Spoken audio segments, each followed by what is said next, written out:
سلام میرے عزیز لسنرز، امید کرتی ہوں آپ سب خیر و عافیت سے ہوں گے۔ Today I am here with the episode 9 of the novel Heartbeat. So let's start. بالکل نہیں ہانیہ، تمہارا سیکنڈ لاسٹ منتھ ہے۔ ہارون مجھے سختی سے منع کر کے گیا ہے میں تمہیں کہیں نہ جانے دوں۔ مسز عباس نے ہری جھنڈی دکھائی۔ مما ہم جلدی آ جائیں گے پلیز، اور کون سا میں اکیلی جا رہی ہوں، بسمل اور انل بھی تو ساتھ ہیں۔ ہانیہ روحان سی ہو گئی۔ آپ جانتی ہیں میں کتنے مہینوں سے گھر میں قید ہوں۔ ہارون کو تو میری پرواہ نہیں ہے۔ مجھے لگا تھا آپ میری ماما ہیں، میری خواہش کا احترام کریں گی، مگر آپ تو مان ہی نہیں رہی۔ ہانیہ کے تاثرات افسردگی میں بدلنے لگے۔ مسز عباس پسپا ہونے لگیں۔ اچھا جاؤ، مگر جلدی آ جانا، صرف 2 گھنٹے ہیں ہنی کے گھر آنے میں، تمہیں اس سے پہلے آنا ہے۔ مسز عباس کی اجازت ملنے کی دیر تھی، تینوں گدھے کے سر سے سینگ کی طرح غائب تھیں۔ آنے والے وقت سے انجان تینوں بے فکری سے کہکہے لگاتی مال پہنچ چکی تھیں، اس بات سے مکمل بے خبر کہ کوئی ان تینوں کو دیکھ کر تیزی سے اپنا پلان ترتیب دے چکا ہے۔ ساری شاپنگ تقریباً مکمل ہو چکی۔ بسمل ہانیہ اور انل کو گاڑی میں انتظار کا بول کر جوتے کا سائز ٹھیک کروانے گئی۔ اندر کی طرف گئی تھی، پاس سے گزرتے سیلز مین سے جوس بسمل پر گرا۔ دیکھ کر نہیں چل سکتے؟ بسمل نے غصے سے کہا۔ سوری میم، آپ میرے ساتھ آئیں۔ سیلز مین اسے ایک الگ طرف واش روم کی طرف چھوڑ کر واپس چلا گیا۔ بسمل کو لگا باہر کوئی ہے۔ باہر وہی لڑکا تھا جس کو یونیورسٹی میں بے عزت کر کے بسمل نے ناک پونچھ کر ٹشو دیا تھا۔ تم؟ بسمل نے حیرت سے پوچھا۔ تو فیوچر مسز برہان مجھے پہچان گئیں، وہ لڑکا ہنسا۔ گیٹ لاسٹ، یہ لیڈیز واش روم ہے، بسمل نے تنک کر کہا۔ اس وقت وہاں ان دونوں کے علاوہ کوئی نہیں تھا، اور بسمل جو اس وقت اندر سے ڈری تھی، اس لڑکے کے شرافت سے چلے جانے پر سکون میں آئی۔ منہ دھو کر جیسے ہی بسمل نے دروازہ کھولنے کی کوشش کی، دروازہ باہر سے لاک تھا۔ کوئی ہے؟ کھولو، بسمل نے دروازہ بجایا۔ کوئی ہے؟ مگر بسمل کی آواز گھٹ چکی تھی۔ واش روم کے باہر ناٹ فار یوز کی چٹ لگا کر وہ لڑکا غائب ہو چکا تھا۔ آپی جلدی کریں نا، مما سے جو ڈانٹ پڑے گی وہ تو الگ ہے، لیکن اگر برہان بھائی گھر آ گئے تو ہم دونوں کے ساتھ آپ سے بھی خفا ہوں گے۔ انل کے تاثرات ہانیہ کی گھبراہٹ میں مزید اضافہ کروا گئے۔ انل بسمل کو چھوڑ کر تو نہیں جا سکتے نا، جوتے کا سائز غلط آ گیا بول کر گئی تھی، ابھی تک مال سے باہر نہیں آئی۔ مجھ سے تو اب کھڑا بھی نہیں ہوا جا رہا۔ ہانیہ نے اپنی طرف اشارہ کیا تو انل نے اس کی طرف ناسمجھی سے دیکھا۔ آپ بیٹھی رہتی ہیں اسی لیے زیادہ موٹی ہو گئی ہیں، تھوڑا سا تو چلا کریں۔ انل کے مشورے پر ہانیہ کا دل چاہا اپنا ہی سر پیٹ لے، کیوں اس سے تھکاوٹ کا کہہ دیا۔ بیگز گاڑی میں رکھ کر وہ دونوں اندر بیٹھ گئیں۔ ہلکی ہلکی بوندا باندی شروع ہو چکی تھی، اور بسمل کا دور دور تک کوئی نام و نشان نہ تھا۔ دفعتاً کوئی سامنے سے آیا، اسے دیکھتے ہی انل کی سانس پھول گئی۔ وہ ہانیہ سے کچھ کہتی، آنے والے نے اسے اور ہانیہ کو کھینچ کر باہر نکالا۔ ایک گولی ڈرائیور کے پیٹ پر مارتے ہوئے وہ لوگ ہانیہ اور انل کو کھینچنے لگے۔ روڈ پر بہت لوگ تماشا دیکھ رہے تھے، مگر گولیوں کے خوف سے کسی نے ان کی مدد نہیں کی۔ نیکسٹ سین۔ دوپہر کے وقت وہ نکلی تھی، اب شام ہو گئی ہے۔ مسز عباس پریشان تھیں، ہارون آنے والا تھا۔ اسی وقت پورچ میں کار رکنے کی آواز پر یا اللہ خیر پڑتی وہ باہر آئیں۔ ہارون نے اوپر اپنے کمرے کی بالکنی کی طرف دیکھا۔ جب سے وہ گھر رہتی تھی تو یہاں کھڑے ہو کر اس کا انتظار کرتی تھی، اگر نیچے ہوتی تو بھاگ کر اس کا بیگ پکڑتی۔ آج وہ پہلی بار نہ باہر آئی تھی، نہ ہی اوپر نظر آئی تھی۔ رات اس کی طبیعت ناساز تھی۔ وہ پریشان سا مسز عباس کو دیکھتا اندر آیا کہ لینڈ لائن بج اٹھا۔ باہر اسی وقت زوردار بجلی کڑکی، بادل اس طرح گرجے جیسے قیامت آ چکی ہو۔ ہارون نے فون اٹھایا اور اسپیکر پکڑتا ٹائی کی نوٹ ڈھیلی کرنے لگا۔ انس کا نمبر وہ دیکھ چکا تھا۔ ہیلو انل، وہ پریشان سا بولا۔ انل تو نہیں ہے، میں ہوں، ہارون نے لاپرواہی سے کہا۔ ہارون کے دل کو بے چینی لگی تھی، وہ کہیں نظر نہیں آ رہی تھی۔ وہ بات کرتا پورے گھر میں نظر دوڑا رہا تھا۔ بھائی انل سے بات کروا دیں۔ انس نے بنا حال چال پوچھے کہا۔ کیا بات ہے، سب خیریت؟ وہ چونکا۔ بھائی میرا دل بیٹھا جا رہا ہے، انل سے بات کروا دیں پلیز، وہ بے صبری سے بولا تو مما بھی چونک گئیں۔ ہارون اس وقت تو وہاں صبح کے 5 بجے ہیں، تم پوچھو انت سے یہ اتنی صبح کیسے اٹھ گیا؟ سب ٹھیک ہے؟ وہ بھی چین ہوئی۔ مما میں ٹھیک ہوں، مجھے بہت برا خواب آیا ہے، ایسا لگتا ہے جیسے انل کو مجھ سے کوئی چھین رہا ہے۔ میں سو رہا تھا تو مجھے لگا میرے کانوں میں اس کی چیخو پکار کی آواز گونجی ہے، ایسا لگا اس نے بہت شدت سے مجھے پکارا ہے۔ مما پلیز آپ بات کروا دیں، مجھے لگتا ہے اسے میری ضرورت ہے، وہ کسی مشکل میں ہے۔ ہارون انل کو آواز دینے لگا۔ آواز دینے پر جب وہ نہیں آئی تو مسز عباس نے ہونٹوں کو تھوک سے تر کیا۔ وہ ہانی اور بسمل کے ساتھ شاپنگ پر گئی ہے۔ اس بات پر دونوں بھائی اچھل پڑے۔ میں تم سے بعد میں بات کرتا ہوں کہہ کر فون رکھ دیا اور فوراً باہر چلا گیا۔ بیٹا وہ آنے والی ہوں گی، مسز عباس نے آواز لگائی۔ آپ نے کس کی پرمیشن سے میری وائف کو اکیلے جانے دیا مما؟ آپ جانتی ہیں اس کی حالت، وہ شاپنگ کرے گی، ٹھیک سے تو اس سے چلا نہیں جاتا۔ یہ 7 مہینے اس نے بستر پر گزارے ہیں، بار بار وہ بے ہوش ہو جاتی ہے، پہلے ہی کتنی کمپلیکیشنز ہیں، سب جانتے ہیں۔ ڈاکٹرز کی بات ہر بار آپ نے خود سنی ہے، وہاں اسے کچھ ہو گیا تو وہ لڑکیاں اسے کیا سنبھال لیں گی؟ ہارون کی آواز قدرے سخت تھی۔ اس بات پر مسز عباس کا رنگ اڑ گیا۔ ہارون کو لگا وہ کچھ زیادہ ہی بول پڑا ہے۔ آئندہ وہ جتنی بھی ضد کرے آپ مجھے بتائیں گی، ٹھیک ہے مما؟ میں انہیں لے کر آتا ہوں۔ وہ ان کو تسلی دیتا باہر نکل گیا۔ لینڈ لائن ایک بار پھر بج اٹھا۔ انس کا نمبر جگمگا رہا تھا۔ نیکسٹ سین، برہان فوراً نکلو جہاں بھی ہو، ہانیہ کا فون بند آ رہا ہے، اس کی لاسٹ لوکیشن ٹریس کرواؤ، صبح سے گھر سے نکلی ہے انل اور بسمل کے ساتھ، اب تک نہیں ملی۔ اس شہر کا ہر شاپنگ مال، بازار، ہر ریسٹورنٹ چھان چکا ہوں۔ ہارون کی کال پر برہان اپنے دوستوں کو اللہ حافظ کہتا فوراً اٹھا اور ٹیلی فون ایکسچینج آفس چلا۔ میری بیوی نہیں مل رہی اور آپ کہتے ہیں 24 گھنٹوں سے پہلے رپورٹ نہیں لکھ سکتے؟ ہارون نے جیب سے چیک نکالا، اس پر سائن کیے اور بنا رقم لکھے آفیسر کے سامنے پھینک دیا۔ اب رپورٹ لکھیے۔ بلینک چیک دیتے وہ چیخا۔ جی سر، بس لکھ رہے ہیں۔ آفیسر فوراً کھڑا ہو گیا اور اپنی موبائل جیپ نکال کر پورے شہر کے کیمرے کی ویڈیوز نکلوانے کا حکم صادر کرنے لگا۔ ہر آنے جانے والی گاڑی روک کر چیک کرواؤ اور پورے شہر میں ناکہ بندی کر دو۔ 12 وہ ان کا نمبر ملا رہا تھا، پھر گھر کا ملایا۔ آئیں وہ لوگ؟ ہارون نے کسی امید سے پوچھا۔ نہیں، ابھی تک نہیں۔ مسز عباس رونے لگ گئیں۔ مما انس کو فون کر دیں، اسے کہیں پہلی ہی فلائٹ سے آ جائے اور ہر خبر کے لیے تیار رہے۔ ہارون کا دل پتھر کا ثابت ہوا تھا۔ کیا کہہ رہے ہو ہارون، تم اتنے شفاق کب سے ہو گئے ہو؟ اللہ میری بچیوں کی حفاظت کرے، میرے بیٹوں کی عزتیں ہیں وہ۔ مما ہارنے لگیں۔ مما اگر وہ حفاظت سے ہوتی تو اب تک گھر آ جاتی، میرا دل کہتا ہے کچھ بہت برا ہو چکا ہے، ایسا لگتا ہے دل اندر سے خالی ہو گیا ہے۔ ہارون کے لہجے میں مایوسی در آئی۔ اللہ بڑا نگہبان ہے ہارون، وہ ہماری عزتوں کا رکھوالا ہے، ہو سکتا ہے کہیں چلی گئی ہوں، موبائل کی بیٹری ختم ہو گئی ہو۔ تم نے شاپنگ مالز میں اسپیکر پر بلایا؟ مسز عباس نے پوچھا۔ کسی میں نہیں تھی، ہارون نے افسردگی سے کہا۔ کیا پتہ کسی دوست کی طرف چلی گئی ہوں۔ مسز عباس اسے امید کا دامن پکڑانے لگیں۔ مما ہانیہ کی کوئی دوست نہیں تھی بسمل کے سوا۔ ہارون نے امید توڑ دی۔ مزید کچھ کہے ہارون نے فون بند کر دیا۔ اسی وقت برہان کا فون آ گیا۔ بھائی ان کی last location star shopping mall ہے اور یہ دوپہر 3 بجے کی ہے، اب 9 بج رہے ہیں، وہاں ایک ساتھ ان کے فون بند ہوئے ہیں۔ برہان نے رپورٹ دی۔ ٹھیک ہے، تم رپورٹ لے آؤ۔ ہارون نے ضبط سے آنکھیں موند لیں۔ کہاں ہو تم پرنسس، ایسے بھی کوئی کرتا ہے؟ کتنی بار کہا ہے میرے بنا کہیں مت جایا کرو، مگر کہاں سنتی ہو تم؟ کوئی اتنا بھی تنگ کرتا ہے کیا؟ ہارون نے موبائل پر اس کی تصویر دیکھتے لب ان پر رکھے۔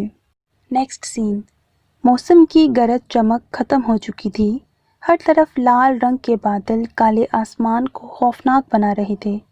15 دن رہنے والی مسلسل بارش سے پانی سڑکوں پر اکٹھا ہو چکا تھا۔ شہباز خانم نے ہارون، ہانیہ، انل اور انس کی تصویر پر لال مارکر سے کراس کا نشان لگایا اور ایک کش سگریٹ کا لیا۔ ساتھ ہی کمرے میں اس کے فون پر گونجتی لڑکیوں کی چیخو پکار کی ویڈیو کی آواز اس کے اعصاب پر بہت اچھا اثر ڈال رہی تھی۔ بابا سائیں کے نام سے جگمگ کرتا نمبر بجا تو ویڈیو رک گئی۔ وہ سرشار سا مسکرایا، مبارک ہو بابا سائیں، کام ہو گیا۔ بالآخر اس نے خوشخبری دی، شاباش میرے بیٹے، تم نے آج میرا خون ہونے کا فرض نبھا دیا۔ اس بات پر شہباز کا کہا گونجا، لاش کہاں ہے ان دونوں کی؟ چیل کووں کو کھلا دی یا ان کے گھر بھیج دی؟ بابا سائیں نے پوچھا۔ بابا سائیں، دونوں کو نہیں مارا، ایک کو مارا ہے۔ شہباز نے خبر ان تک پہنچائی۔ کیا مطلب؟ کون زندہ ہے؟ وہ غصے سے بولے۔ بابا سائیں، اس کی عزت کو اتنی بار لوٹا گیا ہے کہ یہ اس کے شوہر کی مردانگی پر بہت کاری ضرب ہوگی۔ دوسری کو مار کر کچرے میں پھینک دیا ہے۔ 2 گھنٹے تک کتے اس کا گوشت کھا جائیں گے۔ اور سب سے مزے کی بات پتہ ہے کیا ہے؟ وہ سالی ہانیہ بہت پھڑپھڑا رہی تھی اور پیٹ سے تھی۔ یہ زخم ہارون کی زندگی میں کبھی نہیں بھرے گا۔ شہباز خانم نے کہا لگایا۔ اور تیسری بھی تھی مگر وہ سالی ہاتھ سے نکل گئی۔ ہمارے آدمیوں نے بہت ڈھونڈا مگر ملی ہی نہیں۔ ایک بار مل جاتی تو اس کی عزت بھی تار تار کر دیتے، سود سمیت بدلہ اتر جاتا۔ وہ لوگ ہنسے۔ اچھا ہوا دونوں ایک ساتھ گھر سے اکیلی نکل پڑی، ورنہ ان کو الگ الگ مارنے کا سوچا تھا۔ تم نے اسے زندہ چھوڑ کر کہانی اور ثبوت ادھورے چھوڑ دیے ہیں شہباز خان۔ نہیں بابا سائیں، انل کبھی اپنے منہ سے یہ نہیں بتا پائے گی کہ اس کے بھائی کے سامنے اس کی عزت ختم ہوئی ہے۔ یہ اتنی شرمناک بات ہے کہ وہ کبھی گناہ گار کا نام بول ہی نہیں پائے گی۔ شہباز خانم نے انہیں حوصلہ دیا۔ لیکن تم اس کے سگے بھائی نہیں ہو، کزن ہو۔ بابا کو ہارون کی پہنچ کا ڈر ستانے لگا۔ ہاں بابا سائیں، مگر یہ بات انل نہیں جانتی، اسے تو یہی لگتا ہے وہ ہم سب کی بہن ہے۔ اب وہ خود واپس آئے گی، وہ لوگ اس پر تھوک کر اسے نکال دیں گے۔ شہباز خانم پر یقین تھا۔ تمہیں یقین ہے وہ نہیں بتائے گی؟ میرا خیال ہے اسے تم مار دو اور لاش وہیں پھینک دو۔ بابا سائیں صفاقی سے بولے۔ بابا سائیں، اب یہ ممکن نہیں ہے، شہباز خانم نے کہا۔ کیوں؟ وہ حیران ہوئے۔ کیونکہ میرے آدمی اس سالی بگوڑی کو اس کے سسرال کے باہر پھینک آئے ہیں۔ اس کی حالت ایسی ہے وہ لوگ دیکھتے ہی سمجھ جائیں گے کہ وہ لٹ کر آ رہی ہے۔ کرنل فاروق نے اس بات پر کہا لگایا۔ گندگی کی پوٹری کی عبرتناک آواز اس کی ماں کو سناؤ۔ میری ناک کے نیچے جوان بیٹی کو یار کے گھر بھیج دیا۔ سمجھتی کیا تھی وہ وہاں عیاشی کرے گی، ہم دیکھتے رہیں گے؟ یہ کہہ کر کرنل فاروق نے فون رکھ دیا۔ شہباز خان کے ہونٹ سرخ اور آنکھیں سرخ ہو رہی تھیں۔ بدلے کی آگ پوری ہوئی۔ ضمیر کی عدالت اب اسے پٹک رہی تھی۔ بیٹے کا فرض نبھا لیا تو بھائی کے دل کو اب چابک لگ رہے تھے۔ نیکسٹ سین۔ بیل پر ہاتھ رکھ کر بھول گیا ہے کوئی؟ مسز عباس پہلے ہی پریشان تھیں، پھر بھاگتی بھاگتی باہر آئیں۔ جیسے ہی دروازہ کھولا، لڑکھڑاتی انل ان کے قدموں میں گر گئی۔ انل! ان کی چیخ ایسی تھی عباس صاحب بھی ششتر رہ گئے۔ وہ بھی بھاگے بھاگے آئے اور منظر جو سامنے تھا اس سے انہوں نے دیکھ کے رخ موڑ لیا۔ مسز عباس نے اپنی شال فوراً سے اس پر ڈالی اور وہیں گر گئیں۔ ہم لٹ گئے انس، ہم لٹ گئے۔ انس، تم درست کہتے تھے، تمہاری انل ٹھیک نہیں ہے۔ ہائے اللہ، میرے بچے کو یہ کس امتحان میں ڈال دیا۔ عباس، ہم کہاں جائیں گے؟ کس منہ سے اس کا سامنا کریں گے؟ مسز عباس نے انل کو گلے لگاتے ہوئے کہا۔ اس کی حالت بہت خراب ہے۔ عباس صاحب نے اس طرف دیکھے بنا کہا، اسے ہسپتال لے کر چلو۔ ہارون کو بلاؤ، میرے ہارون کو۔ انل، ہانیہ کہاں ہے؟ اور اس کا بچہ، کیا وہ ٹھیک ہے؟ اور بسمل؟ انل، کیا انہوں نے بسمل کے ساتھ کچھ؟ یکدم انہیں یاد آیا وہ اکیلی نہیں تھی۔ انل کا منہ نیلو نشان سے خراب ہوا تھا، بال الجھے بکھرے تھے، تن پر جو کپڑے تھے ان کے چتھڑے اڑ چکے تھے۔ انل، میں تم سے پوچھ رہی ہوں وہ کہاں ہے؟ انہوں نے انل کو ہلایا۔ انل پتھر کا بت بنی ان کو دیکھتی رہی جیسے پہچان ہی نہ رہی ہو۔ عباس صاحب نے ہارون کو کال کی، فوراً گھر بلایا۔ کیا وہ آ گئی ہیں؟ وہ بے چین ہوا۔ انل آ گئی ہے، باقی دونوں بھی شاید اب آ جائیں۔ وہ مردہ سی آواز میں بولے، اور میری ہانی؟ آپ نے اس سے ہانیہ کا پوچھا؟ بابا میری ہانیہ کہاں ہے؟ وہ ٹھیک ہے؟ ہارون گھبرا کر پوچھنے لگا۔ ہارون گھر آ جاؤ۔ بابا نے مزید کچھ کہے فون بند کر دیا، اور ہارون نے گھر کی دہلیز پر ماں کو بلکتے دیکھا اور انل کو۔ یا اللہ، میں نے اپنی عزت اور محبت کو تیری امان میں دیا، تجھ سے زیادہ اچھی حفاظت کوئی نہیں کر سکتا۔ بے شک عزت اور ذلت کا ہر فیصلہ تیرے ہاں محفوظ ہے۔ Next scene, I C you کے باہر برہان، مسز عباس اور عباس صاحب تھے۔ ہارون پولیس اسٹیشن بیٹھا اسٹار شاپنگ مال کے باہر کی ویڈیو دیکھ رہا تھا۔ 2:59 پر وہ کسی بات پر ہنستی باہر آئی۔ بسمل اندر چلی گئی اور بہت دیر سے پلٹی ہی نہ تھی۔ ہانیہ نے نقاب کیا تھا۔ جیسے ہی وہ گاڑی کی پچھلی سیٹ پر شاپنگ بیگز رکھ کر پلٹی، ایک آدمی نے انل کے منہ پر تھپڑ مارا۔ وہ اسے دیکھ کر ڈر گئی اور ہانیہ کے پیچھے چھپ گئی۔ ساری ویڈیو وہ دیکھ چکا تھا۔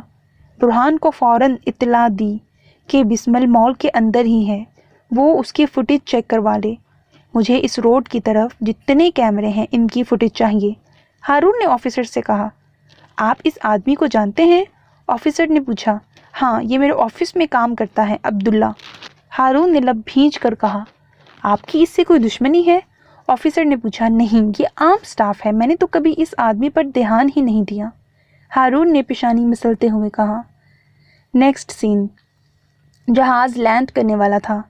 کیا تھا جو ایک بار فون پر آ جاتی؟ اتنی بھی کیا طبیعت خراب؟ انس متفکر سا ہوا۔ جا کر پوچھتا ہوں اپنی بلی سے۔ انس نے مسکرانے کی ناکام کوشش کی اور بیکلی دل کی کم کرنے کی صورت تو اور بڑھنے لگی تھی۔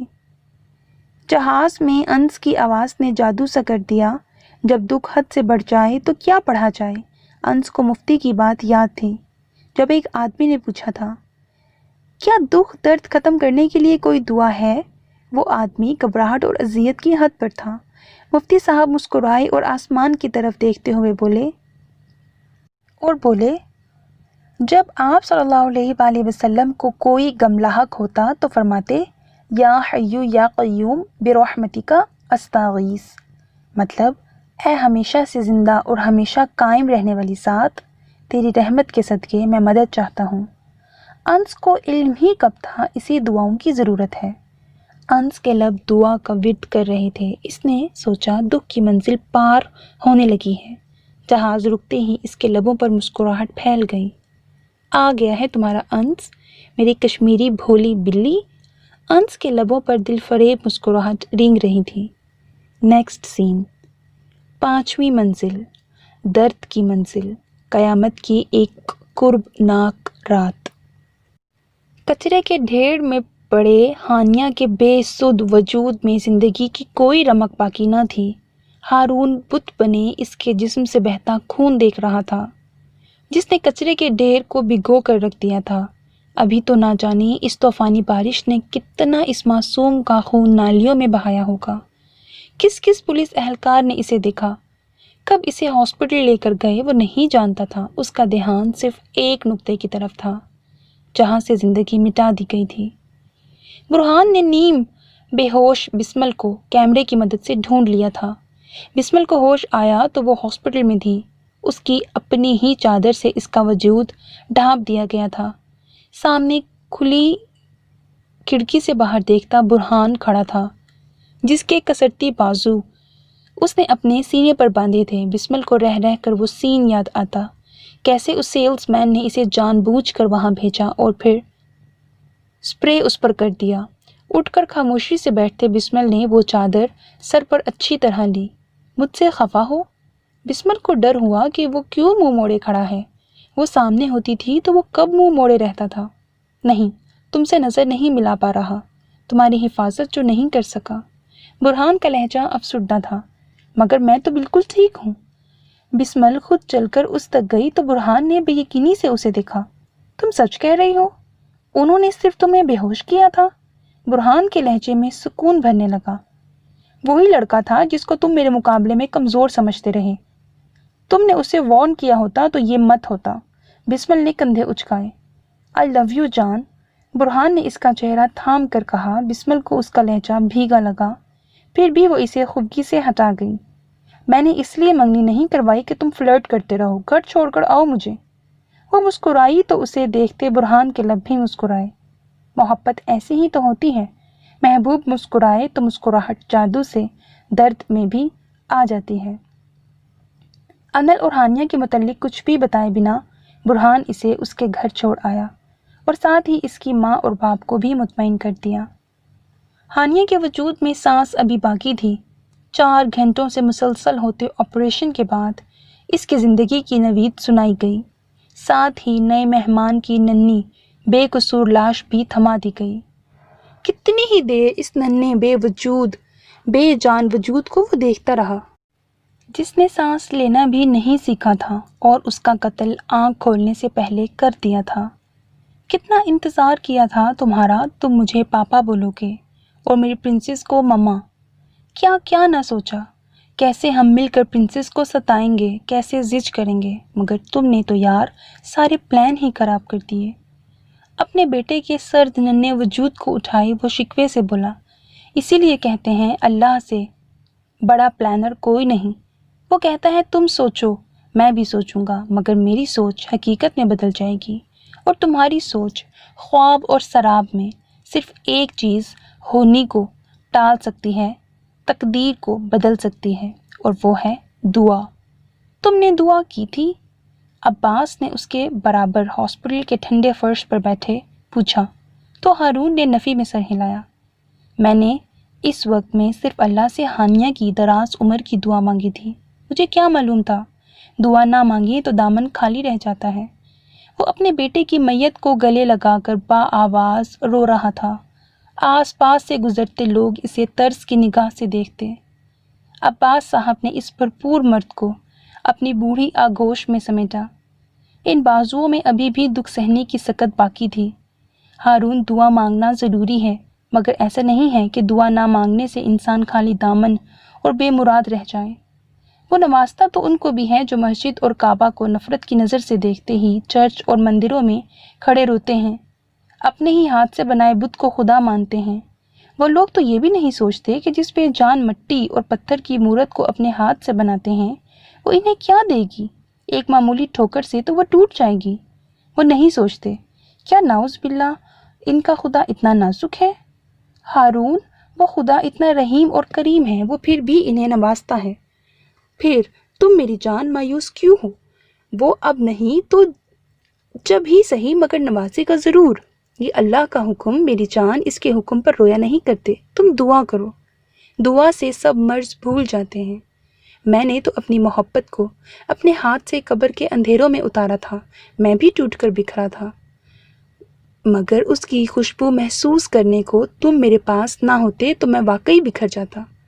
وہ تو ایک عمر بھر کی کسک تھی جسے کوئی نہ بھر سکا، مگر اولاد کے دکھ سے بڑا کوئی دکھ نہیں۔ میں نے اپنا جوان بیٹا کھویا ہے اور تم نے اپنے بیٹے کی زندگی محسوس کرنے سے پہلے اسے کھو دیا۔ اولاد چاہے 1 دن کی ہو یا 20 سال کی، دکھ، درد، قرب، اذیت کی گہرائی باپ کے لیے وہی ہے۔ سب کو سب کچھ نہیں ملتا ہنی، ہمت مت ہارو، اٹھو اور جاؤ، اسے اس کی آرام گاہ میں چھوڑ آؤ۔ وہ سمجھانے لگے تو ہارون نے نفی میں سر ہلاتے اپنا سرخ بھیگا چہرہ اٹھایا۔ ہانی تو دیکھ لے، پھر کون سا میرے بیٹے نے لوٹ کر آنا ہے، اسے ایک آخری دیدار کا حق تو دیں۔ وہ اسے پیار کرنے کے لیے ترس چکی ہے، اب اپنی مما کو الوداع کہے بنا کیسے چلا جائے؟ ہارون نے سر اٹھا کر بچوں کی طرح کہا۔ عباس صاحب کو اس پر ٹوٹ کر ترس آیا، ان کا دل بیٹھنے لگا۔ یہ پہلا دیدار ہو یا آخری، اس کا کوئی فائدہ نہیں۔ اس نے اسے چھو لیا تو زخم ساری عمر نہیں بھرے گا، وہ اسے یاد کر کے خود کو اذیت دیتی رہے گی۔ اس کے جاگنے سے پہلے چلے جاؤ۔ ایسا کہتے عباس صاحب بھول گئے تھے اس ماں نے ہی اسے اتنے مہینے خود سے لگائے رکھا تھا، اس کا چھونا تو واجب تھا۔ قبرستان میں صبح کی پہلی کرن پھوٹ چکی تھی، رات کے آثار ختم ہو رہے تھے۔ آخری بار اس کی نرم پیشانی پر بوسہ دیتے ہارون نے اسے منو مٹی تلے اپنے ہاتھوں سے دفن کر دیا۔ کھلونوں سے چہکنے کی عمر میں اسے اپنی نیند کی سزا جانے کس پاداش میں سنائی گئی تھی۔ وہ محبت کی نشانی تھا اور اسے محبت کے جاگنے سے پہلے قبر مل چکی تھی۔ ہارون اس کی ننھی قبر پر جھک کر بوسہ لیتا تو کبھی اس مٹی کو مٹھیوں میں لیے سینے سے لگاتا۔ عباس صاحب کو لگا وہ پاگل ہو چکا ہے۔ ہارون تم ہی اس طرح کرو گے تو اسے کون سنبھالے گا جس نے ابھی قیامت کا رخ دیکھنا ہے؟ عباس صاحب کی بات پر ہارون کے آنسو ٹھہر گئے۔ ابھی اسے بھی سنبھالنا تھا جس کا خدشہ اور خواب بے رحم سچ ثابت ہوا تھا، جسے وہ پہلے دن سے سنا کر ڈرا رہی تھی۔ وہ خوفناک حقیقت اب تعبیر بنے کھڑی تھی۔ ہانیہ کی آنکھ کھلی تو اذیت کی لہر اس کی ریڑھ کی ہڈی میں سنسنا اٹھی۔ کچھ درد کی ٹیسیں اٹھنے لگیں۔ اس نے اپنے پیٹ پر ہاتھ رکھا تو خالی پن کے احساس سے بغل میں دیکھا۔ وہ جگہ بھی خالی تھی، کوئی ننھا وجود وہاں موجود نہ تھا۔ اس نے نظر گھما کر کمرے میں دیکھا، کمرہ خالی تھا، نہ کوئی جھولا، نہ کوئی روئی کا گولا، اور وہ بھی تو نہ تھا جس کی آہیں کراہیں وہ نیند میں سنتی رہی تھی۔ وہ کہاں تھا؟ درد کی یہ منزل کٹھن ہونے لگی، جسم سے بوجھ نما چیز غائب تھی۔ اپنا درد نہ سمجھی میں بدل گیا تھا۔ بے ساختہ اسے انل پر ٹوٹنے والی قیامت یاد آئی۔ وہ کہاں تھی؟ کس حالت میں تھی؟ وہ ٹوٹے بکھرے وجود کو گھسیٹتے بیٹھنے پر مجبور کرنے لگی۔ اندر آتی نرس جلدی سے اس کی طرف بڑھی، اسے بیٹھنے میں مدد دی۔ بیڈ ویل گھما کر اونچا کیا۔ ہانیہ کوئی سوال کرتی کہ صاف رنگت سرخ کیے اور سرخ ہی آنکھیں لیے ہارون اندر داخل ہوا۔ سر پر اس کے سفید رومال بندھا ہوا تھا جس پر گیلی مٹی کے داغ تھے۔ نرس کو باہر جانے کا اشارہ کرتے وہ اس کے قریب بیٹھے اس کے ہاتھ نرمی سے جکڑے بولنے کے لیے الفاظ ترتیب دینے لگا۔ سمجھ سے بالا تر تھا، بات وہ کہاں سے شروع کرے؟ ہمارا بیٹا کہاں ہے؟ ہانیہ نے کمزور سی آواز میں خود ہی پوچھ لیا۔ نظر اس کی ہارون کے سر پر تھی جہاں رومال پر تازہ گیلی مٹی لگی تھی۔ انہی ہاتھوں سے ابھی اس کی آخری آرام گاہ میں چھوڑ آیا ہوں۔ ہارون نے اپنے ہاتھ سامنے پھیلائے۔ وہ نہیں جانتا تھا بنا تسلی دیے اس نے یہ الفاظ اپنی پرنسس کو کیسے ادا کیے۔ بنا کسی جرم کے اس کا سر جھکا تھا۔ وہ بنا اس کی اجازت کے اس کے بدن کا ٹکڑا خاک میں ملا کر آیا تھا۔ نظر ملانا محال ہوا، مگر وہ سکتے کی ایسی حالت میں تھی، نہ کچھ سمجھی نہ ہی کچھ بولی۔ تا دیر وہ اس کی پھیلی چوڑی ہتھیلیوں کو دیکھتی رہی۔ ہارون نے بہت دیر بعد سر اٹھایا تو وہ اسی پوزیشن میں بیٹھی اس کے ہاتھ پکڑے دیکھ رہی تھی۔ نہ کوئی آنسو، نہ آواز، نہ سانس لینے سے ہلتا وجود۔ اپنے ہاتھ کھینچ کر ہارون نے اس کا چہرہ تھاما۔ وہ چلا گیا ہمیں چھوڑ کر، اپنے ماما پاپا کو چھوڑ کر۔ تمہیں رونا نہیں آ رہا پرنسس؟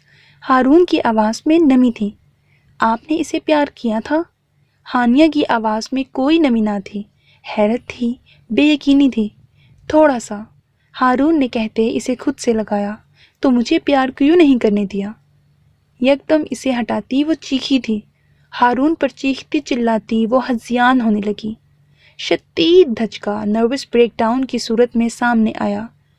وہ ہاری نہیں تھی، زندگی اسے ہارنے کی جی توڑ کوشش میں لگی تھی، اور جب زندگی خود ہارنے کا قصد اٹھا لے تو انسان کی صرف روحانی طاقت ہی اسے ہرا سکتی ہے، اور روحانی طاقت عام انسانوں کا نفس نگل جاتا ہے۔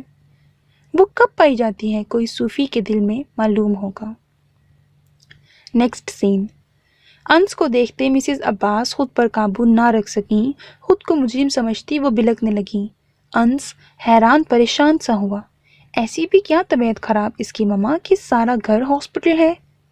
گھر میں صبا باجی کے علاوہ کوئی موجود نہیں؟ انس نے حیرانگی سے پوچھا۔ مسز عباس دوپٹہ منہ پر دیے بے آواز رو رہی تھیں۔ انس نے ICU سے باہر آتی دوپٹہ لیے شیزا کو دیکھا جس کے ہاتھ میں قرآن پاک تھا اور آنکھیں نم ہوئی تھیں۔ انس کو دیکھتی وہ اس سے لپٹ گئی۔ بھائی آپ آ گئے، ہم نے آپ کو بہت یاد کیا، انل نے آپ کو بہت پکارا تھا۔ شیزا کی بات پر وہ بنا بات جانے اسے حوصلہ دینے لگا۔ اندر سے دل عجیب متلی لیے پریشان ہونے لگا۔ اندر جاتے ہی وہ ٹھٹک گیا۔ مشینوں میں جکڑا وجود نقاہت زدہ تھا، چہرے پر زمانے کی تھکن، آنکھوں کے نیچے سیاہ کالے دھبے جسے کسی بڑے ظلم کی داستان سنا رہے ہوں۔ گلابی انار جیسے چہرے پر پلاہٹ پھیل چکی تھی، گلابی سرخ پنکھڑیوں جیسے معصوم ہونٹ پھٹے ہوئے تھے اور ان پر سفید پپڑی جمی ہوئی تھی۔ چہرے اور گردن پر نوچے جانے کے نشان تھے اور حیوانات کے کاٹے جانے کے زخم گہرے تھے۔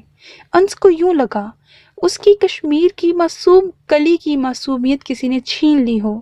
اپنے خدشے کو وہم سمجھتے اس نے جھٹک دیا اور دبے پیر چلتا اس کے پاس گیا، اس کے چہرے پر انگلی سے ایک لکیر کھینچتے اور اس کے زخم چھو کر ان کی گہرائی ناپنے لگا۔ مگر چھونے سے زخموں کی گہرائی کب معلوم ہوتی ہے؟ معلوم تو درد سہنے سے ہوتی ہے۔ وہ سہ رہی تھی، اسے درد کی انتہا اور زخم کی گہرائی معلوم تھی۔ انس نے سائڈ ٹیبل پر رکھی انل کے نام کی فائل اٹھائی۔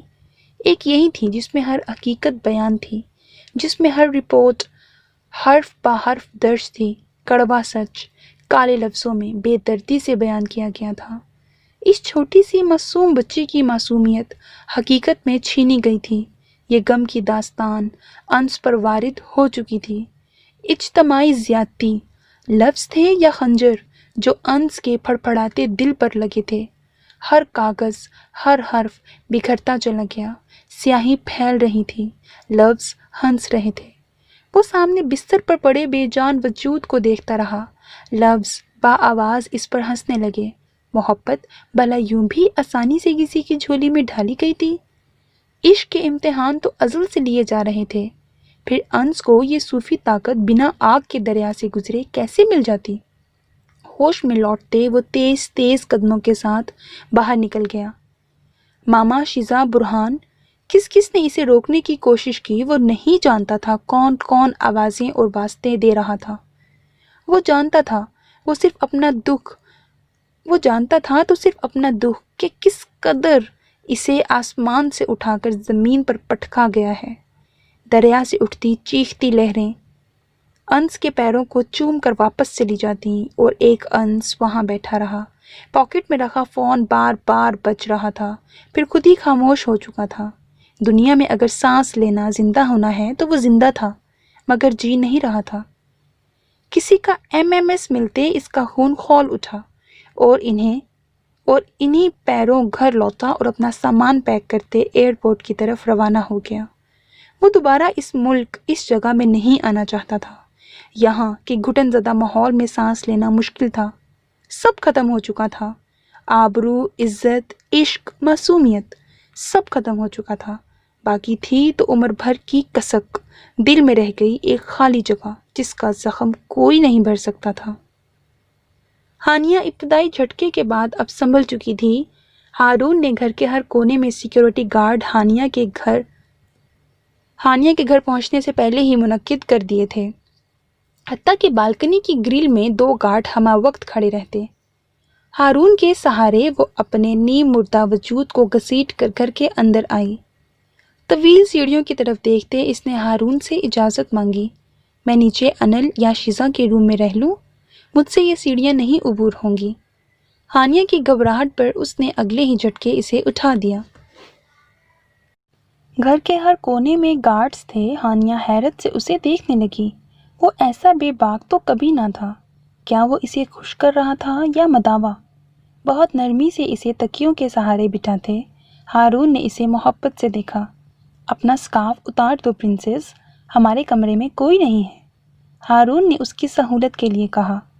ہانیہ نے گرل سے نظر آتے گارڈز کے سائے کی طرف دیکھا جو یہاں سے وہاں چکر کاٹ رہے تھے۔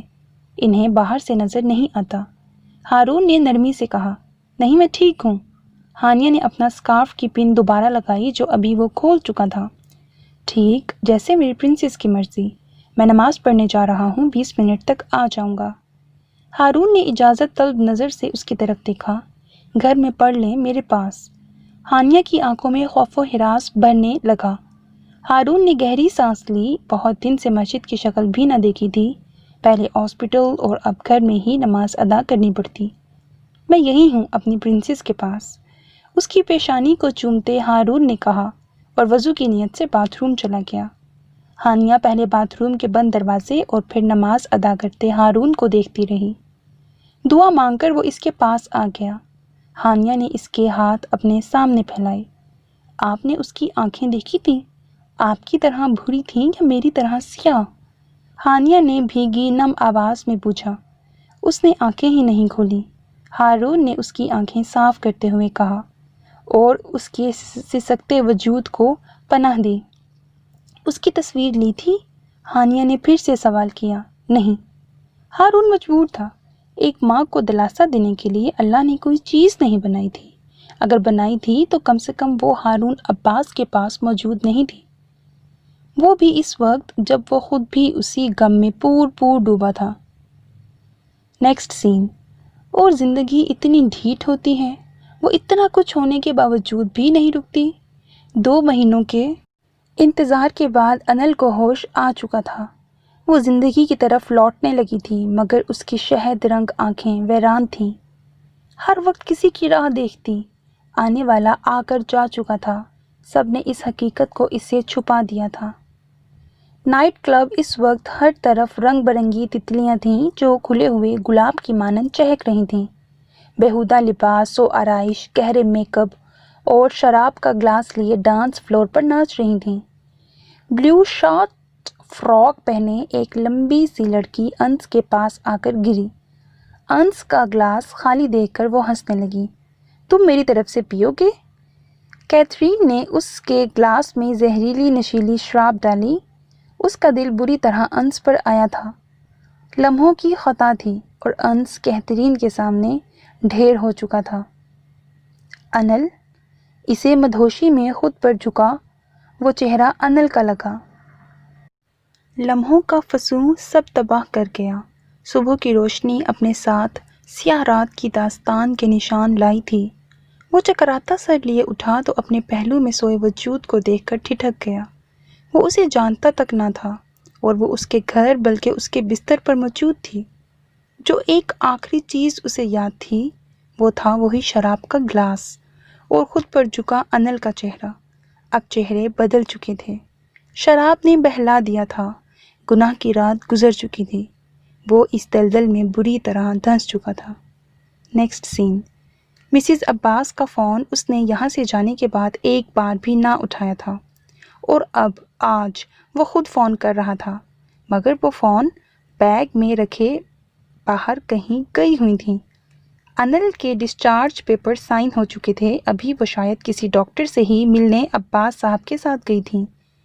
انس کا نام جگمگاتے دیکھ کر انل کے دل میں ٹیس سی اٹھی۔ جانے اسے کسی نے یہ قیامت کی واردات سنائی تھی یا نہیں۔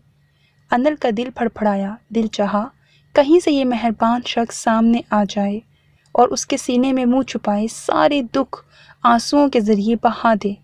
انل نے جلدی سے فون اٹھایا۔ وہ کچھ کہتی اس سے پہلے ہی انس نے دھماکہ کیا تھا۔ ماما، میں کیتھرین سے شادی کر رہا ہوں۔ وہ پریگننٹ ہے۔ پلیز آپ پاپا کو بھی بتا دیجیے گا۔ قیامت تو آج آئی تھی، اور جو گزری تھی وہ کیا تھی؟ کیا وہ اس کا سچ جان چکا تھا؟ اس پر جو وہ بیتی ظلم کی داستان، اور کتنی آسانی سے انس نے راستہ بدل لیا تھا۔ صفاقی کی حد سے وہ کہہ رہا تھا کہ وہ شادی کر رہا ہے۔ کیا بھول جانا اس قدر آسان تھا؟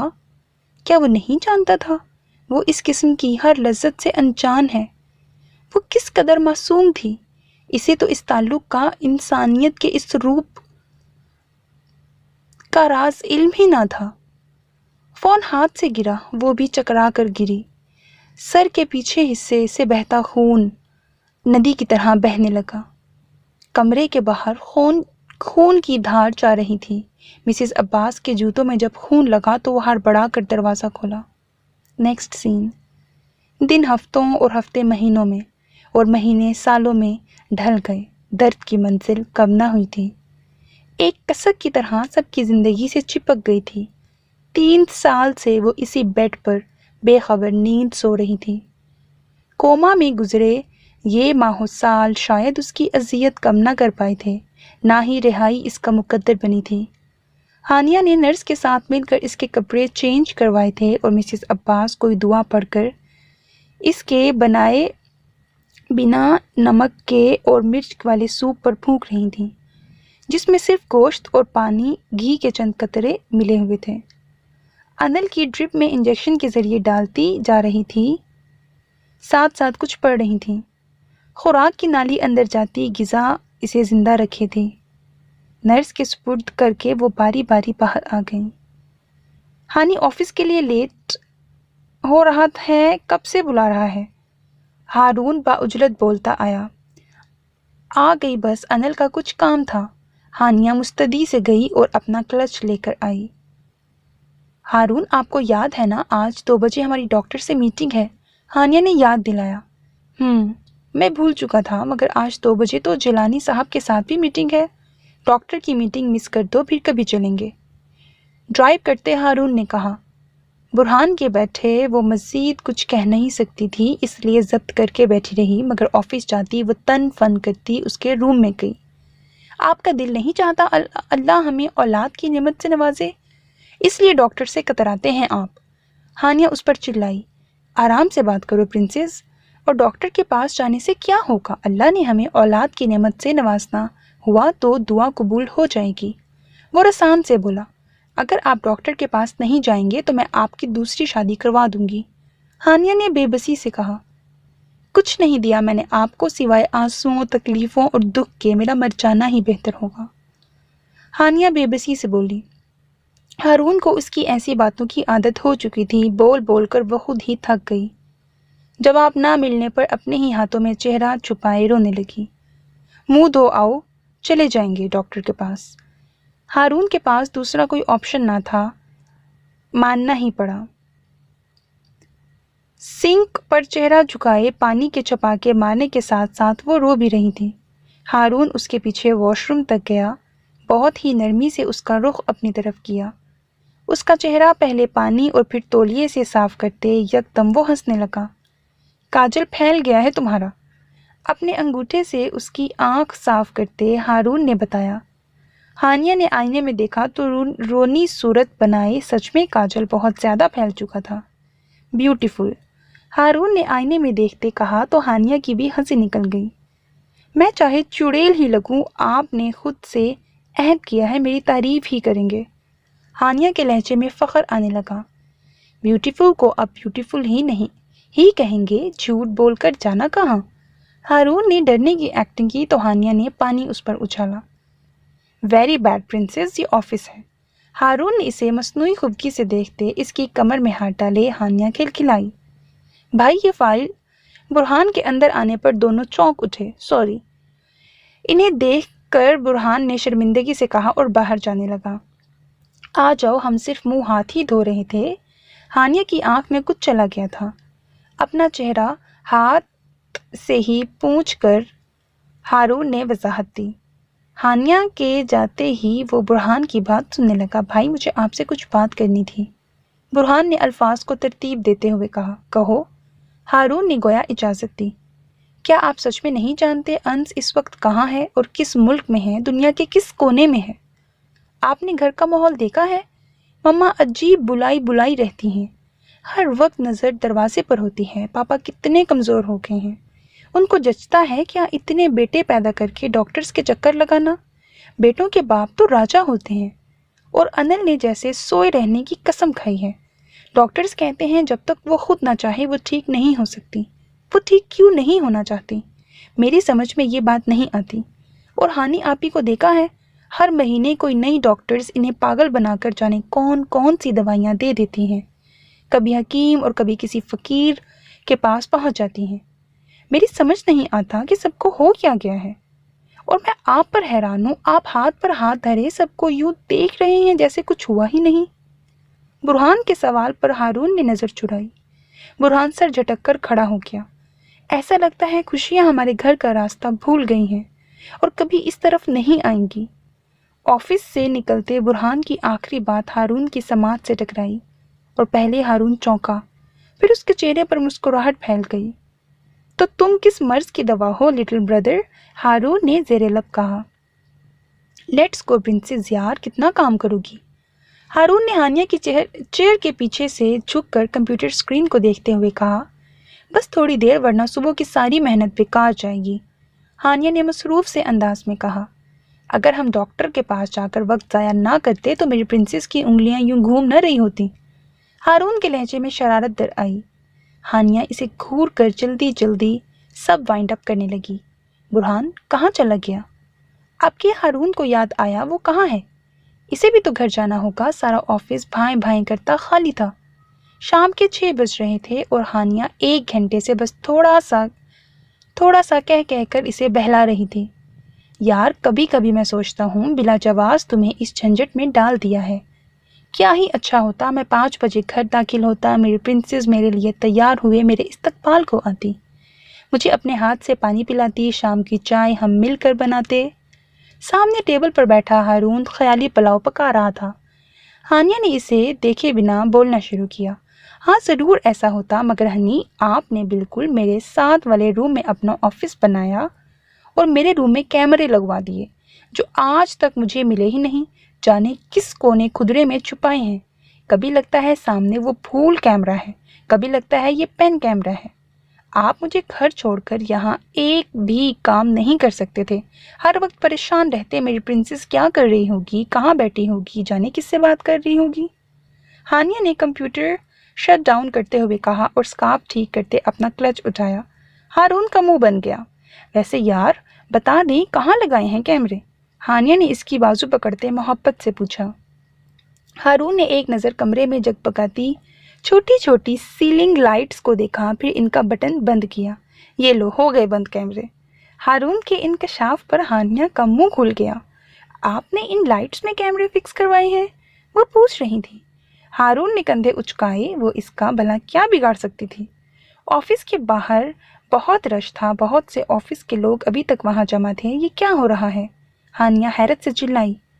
ہارون نے ذرا حساب لگا کر دیکھا تو معلوم ہوا سامنے پامسٹر بیٹھا ہے، ہاتھ دکھا رہے ہیں۔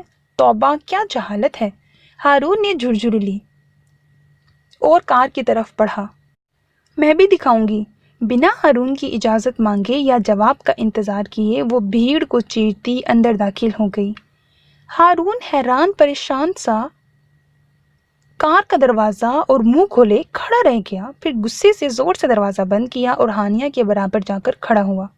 چلو یہاں سے، یہ کام جاہل لوگ کرتے ہیں، ہارون نے دبے دبے غصے سے چلا کر کہا۔ آواز صرف ہانیہ کے کان تک تھی، مگر وہ ہانیہ ہی کیا جو ہارون کی محبت کا فائدہ نہ اٹھائے۔ جلدی سے ہارون کا ہاتھ پکڑ کر پامسٹر کے سامنے کر دیا۔ آپ ہمیں بتا سکتے ہیں ہمارے بچے ہوں گے یا نہیں؟ ہانیہ کی بات پر وہ گوں گوں کی کیفیت میں چلا گیا، مگر ہاتھ کھینچنے کی ساری سکت ہانیہ کی باتوں نے کھینچ لی تھی۔ وہ بڑی معصومیت سے اس کا ہاتھ کو ابھی تک خود کلائی سے تھامے اور اپنا دوسرا ہاتھ تھوڑی کے نیچے رکھے گھبرائی ہوئی نظر سے پامسٹر کو دیکھ رہی تھی جو ہارون کے ہاتھ کا جائزہ لے رہا تھا۔ ان کے ہاتھ پر 3 بچوں کی نشاندہی ہے، مگر پامسٹر رکا۔ ہانیہ کا سانس بھی رکا، جانے وہ اب کیا کہنے والا تھا۔ مگر ہانیہ نے اس کا لفظ دہرایا، مگر ان کے بچوں کی افزائش پر ان کی جان کو خطرہ ہے۔ سانسوں کی ڈور مزید اٹکی، اس کی گرفت ہارون کی کلائی سے ڈھیلی پڑی۔ آپ کے شوہر کی جان کو خطرہ ہے، موت کے بادل ہر وقت ان کے آس پاس منڈلاتے نظر آ رہے ہیں۔ وہ وقت قریب ہے جب وہ ہاتھ بڑھا کر دے گا، دوسرے سے لے گا۔ دشمن ابھی بھی خبردار ہیں، مگر کسی ایک کی قربانی سے یہ سب بدل سکتا ہے۔ ہانیہ گرتی کہ اسے ہارون نے تھام لیا۔ اپنی پاکٹ سے ایک نوٹ نکال کر ہارون نے ٹیبل پر رکھا۔ اس کی ضرورت نہیں ہے۔ پامسٹر نے نوٹ واپس کیا۔ ہانیہ کو گھسیٹتے وہ گاڑی تک لے آیا۔ گاڑی میں حد سے زیادہ خاموشی تھی۔ ہارون کبھی ایک نظر اسے دیکھتا جو بت بنی اسے ہی دیکھ رہی تھی۔ کم آن یار پرنسس، مجھے کیا ہوگا، میں تمہارے پاس ہوں۔ وہ آدمی مجھے فراڈ لگ رہا تھا۔ اسے کیسے پتا یہ سب ہوگا؟ سب گیم ہے، بزنس ہے۔ ہارون نے اس کے شانے کے گرد بازو پھیلائے۔ ہانیہ نے سہم کر اس کی طرف دیکھا۔ مجھے یقین نہیں آتا میری پرنسس اتنی بے وقوف بھی ہو سکتی ہے۔ جانتی ہو دعا سے تقدیر بدل جاتی ہے اور صدقہ بلاؤں کو ٹال دیتا ہے۔ پھر تم کیوں پریشان ہو؟ ہارون نے محبت اور نرمی سے کہا، مگر ہانیہ کسی طور نارمل نہ ہی ہو رہی تھی۔ تمہاری وجہ سے میری 40 دن کی نمازیں قبول نہیں ہوں گی، میں تمہیں ڈانٹوں؟ ہارون نے یکدم خفگی سے پوچھا اور کار ڈرائیو کرتے سامنے دیکھنے لگا۔ میری وجہ سے؟ ہانیہ نے گھبرا کر اپنے ہاتھ ہارون کے بازو پر رکھے۔ ہاں، بات مت کرو مجھ سے، ہارون نے خفگی سے کہا۔ پہلی بار وہ ناراض ہوا تھا، ہانیہ کی جان سلگنے لگی۔ پلیز گاڑی روکے، مجھے کچھ ہو رہا ہے، ہانیہ نے تیزی سے چلا کر کہا۔ ہارون تیزی سے کار سائڈ پر لگاتی روڈ پر ہارون کی گاڑی کے ٹائر سے بری طرح چرچرانے کی آواز آئی۔ ہانیہ باہر نکلی، اس کے پیچھے ہارون بھی نکلا۔ کیا ہوا ہے؟ ہارون کے پوچھنے کی دیر تھی، ہانیہ گیلی مٹی کی طرح ہارون کے وجود میں چھپ گئی۔ ایم سوری پلیز، مجھے بھول گیا تھا، ہاتھ دیکھنا اور دکھانا کتنا بڑا گناہ ہے۔ روڈ پر آنے جانے والے رک رک کر ان دونوں کو دیکھ رہے تھے۔ ہارون کے چہرے پر ایک شرمندہ مسکراہٹ آئی، وہ تو صرف خفگی کا ڈرامہ کر رہا تھا۔ وہ سیریس ہو کر بے وقوفی پر اتر آئی تھی۔ پرنسس، کیا اچھا نہیں کہ تم گھر جا کر سنجیدگی سے مجھے منا کر سوری کر لو؟ یہاں سب دیکھ رہے ہیں، ہارون نے اس کے کان میں کہا تو ہانیہ ہوش میں آتے ایک جھٹکے سے الگ ہوئی۔ ہارون تیزی سے کار کی طرف گیا، وہ جانتا تھا کل کی اخبار کی پہلی سرخی ہارون کی یہ شرمندہ تصویر ہوگی۔ نیکسٹ سین، بسمل کی ماں اس کی شادی کرنا چاہتی ہیں۔ ماما نے ڈنر کے وقت بتایا تو برہان کو کھانسی لگ گئی۔ کیا ہوا، کوفتہ گلے میں اٹک گیا؟ شیزا نے شرارت سے پوچھا تو برہان نے اسے گھورا۔ ہاں تو کر لیں، ہمیں کیا، ہارون نے لاپرواہی سے کہا۔ بھائی، وہ میری منگیتر ہے، میری محبت ہے، اس کی شادی صرف مجھ سے ہوگی۔ برہان نے کھڑے ہو کر جذباتی تقریر کی۔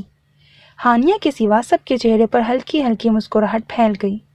وہ ان سب کی مسکراہٹ دیکھتے جل اٹھا۔ یہ اچھی بات نہیں ہے، سب مجھے ہی تنگ کرتے ہیں، اب میری بیوی آ جائے گی، میری عزت کرنا سیکھ لیں سب، برہان نے چمچ گھماتے اعلان کیا۔ اسی وقت شیزا کا چمچ زمین پر گرا۔ برہان بھائی، پکڑائیے گا، شیزا کے حکم پر اسوات میں سر ہلایا، اس کے پاس جا کر چمچ تلاش کرنے لگا۔ ہوش آنے پر وہ کرنٹ کھا کر اٹھا۔ ماما سمجھا لیں، یہ پدی میری انسلٹ کر رہی ہے، رخصت کریں اسے بھی، سالوں سے نکاح کروا کر پھپھو نے ہمارے سر بٹھائی ہے۔ برہان کی بات میں انکشاف تھا۔ ہانیہ نے چونک کر ہارون کو دیکھا جو مسکراتے ہوئے ان دونوں کی لڑائی دیکھ رہا تھا۔ ہانیہ ضبط کر کے رہ گئی۔ یہ بات نہ اسے حارث نے بتائی تھی، نہ ہی ہارون نے بتانے کی زحمت کی تھی، اور شیزا نے بھی کبھی اس نکاح کا نام نہیں لیا تھا، کجا کہ اسے کوئی ہوا ہی لگتی۔ نیکسٹ سین، تم لوگ امی کو منع بھی کر سکتے تھے، ان سب حالات میں شادی کرنا اچھی بات ہرگز نہیں ہے، بسمل نے کہا۔ میرے لیے بھی یہ آسان نہیں ہے یار، مگر دیکھو نا ہانی آپی کی تم سے کیسی اچھی دوستی ہے، وہ تمہارے آنے سے بہل جائیں گی، ہو سکتا ہے انل کو بھی عقل آ ہی جائے اور وہ ریکور کرنا شروع کر دے، پاپا ماما ہم سے بہل جائیں، کون جانے انس کی پل پل ہم پر نظر ہو اور وہ شکوہ کرنے ہی آ جائے۔ برہان کا لہجہ ٹوٹا ہوا تھا۔ یہ میرے بس میں نہیں برہان، یہ بہت مشکل کام ہے، میں ایسا کرنا چاہوں بھی تو نہ کر پاؤں، بسمل نے افسردگی سے کہا، مگر مجھے اپنی جان پر یقین ہے تم مجھ جیسے ہیرو کو چاروں شانے چت کر سکتی ہو، تو وہ عام سے لوگ ہیں، برہان نے شرارت سے کہا تو بسمل چمک کر بولی، ہیرو یا بندر؟ نیکسٹ سین، تکیے سے بستر جھاڑتے ہارون نے ایک نظر اسے دیکھا جس نے آج کمرے میں ضرورت سے زیادہ گند پھیلایا تھا۔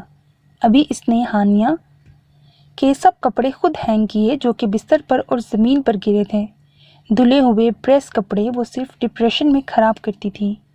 لیپ ٹاپ گود میں رکھے وہ کارپٹ پر لیٹی تھی، کمرہ تقریباً وہ صاف کر چکا تھا، صرف کارپٹ پر ہانیہ کے آس پاس ہی گند تھا۔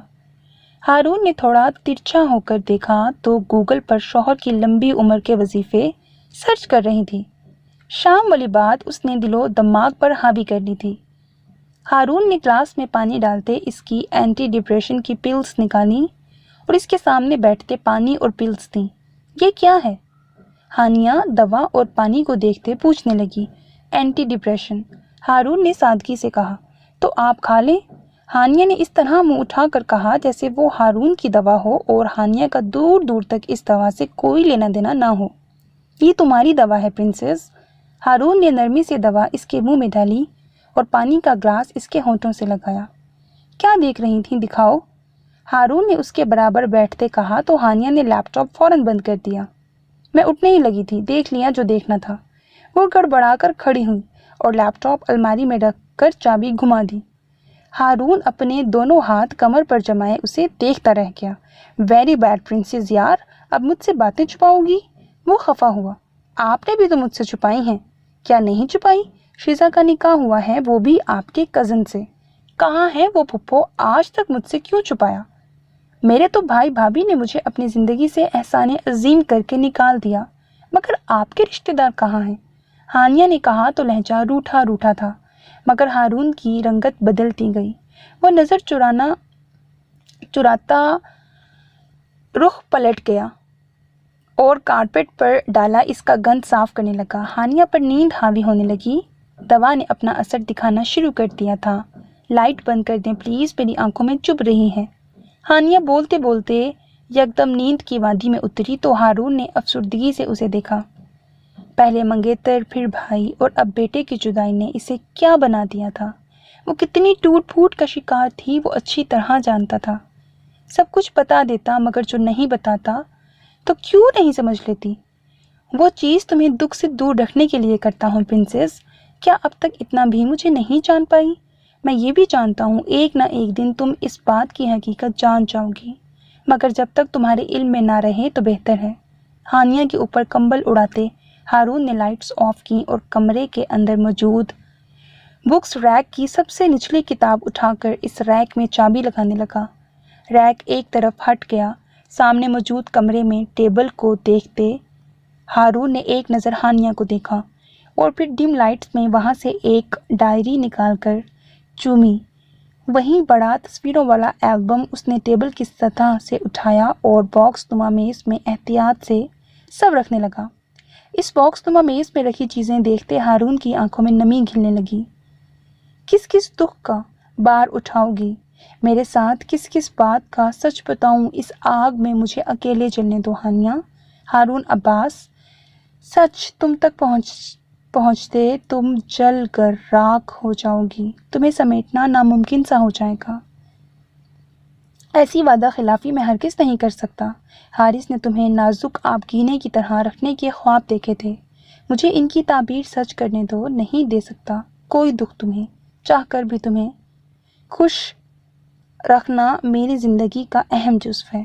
اپنے بھائی سے محبت کی قیمت چکائی ہے میں نے اور شیزا نے بھی۔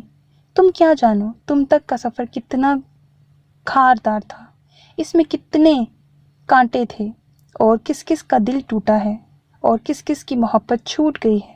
تم نے جان لیا تو سب ختم ہو جائے گا۔ ہارون کا لہجہ عجیب پر اسرار تھا۔ رات کی تیسرے پہر ان یادوں کے حصار سے نکلتے ہارون نے وہ ٹیبل بند کیا۔ تھک کر وہ وہاں رکھی ایزی چیئر پر بیٹھا ہی تھا جب ہانیہ اندر آ گئی۔ آپ سوئے نہیں پوری رات، یہاں لائبریری میں بیٹھے ہیں؟ ہانیہ نے اس کے شانے پر ہاتھ رکھا تو ہارون چونکا۔ کیا ساری رات گزر چکی تھی؟ میں کوئی کتاب تلاش کر رہا تھا۔ ہارون نے اس کا ہاتھ تھام کر اسے اپنی گود میں بٹھایا۔ کون سی کتاب؟ ہانیہ نے حیرانگی سے پوچھا۔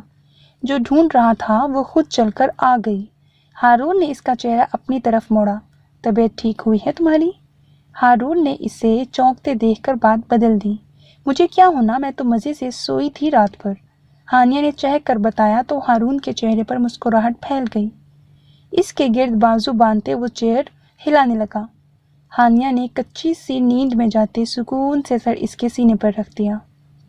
آج اذان دینے نہیں جائیں گے؟ ہانیہ نے یاد دلایا تو ہارون کا دھیان گھڑی کی طرف گیا۔ یس پرنسس، جانا تو ہے، تم نے یاد کروا دیا، تم نہ ہوتی تو میرا کیا بنتا؟ اسے اتار کر ہارون خود بھی اٹھا۔ ہارون کی بات پر وہ کھل اٹھی۔ بچوں سے خوشی اس کے چہرے پر جھلک رہی تھی۔ لائبریری بند کر دینا، مجھے لیٹ ہو رہا ہے۔ ہارون نے عجلت میں چابی ہانیہ کو پکڑائی تو وہ مسکرائی۔ ہارون وارڈروب کی طرف لپکا اور ایک نظر اس جادوئی کتاب گھر کو دیکھتا باہر آ گیا اور وہ چابی گھمانے لگی۔ ریک واپس سلائڈ ہوتا اپنی جگہ پر فکس ہو گیا تو ہانیہ نے چابی کو اس کی جگہ پر رکھا جہاں ہارون ہمیشہ اسے رکھتا تھا۔ ڈریسنگ روم سے نکلتے ہارون نے شرٹ کے بٹن بند کرتے ایک نظر صرف اسے دیکھا تھا، پھر سر جھٹک دیا وہ کبھی نہیں جان پائے گی اندر اس کمرے میں موجود ڈائننگ دراصل کوئی عام میز نہیں ہے، ہر منزل کا خلاصہ ہے۔ نہ ہی وہ یہ جان پائے گی بند لائبریری دراصل ہانیہ کی نظر کا دھوکہ ہے۔ So listeners, this was the end of episode 9. I hope you like it. اپنا بہت خیال رکھیے گا نیک تمناؤں کے ساتھ۔ اللہ حافظ۔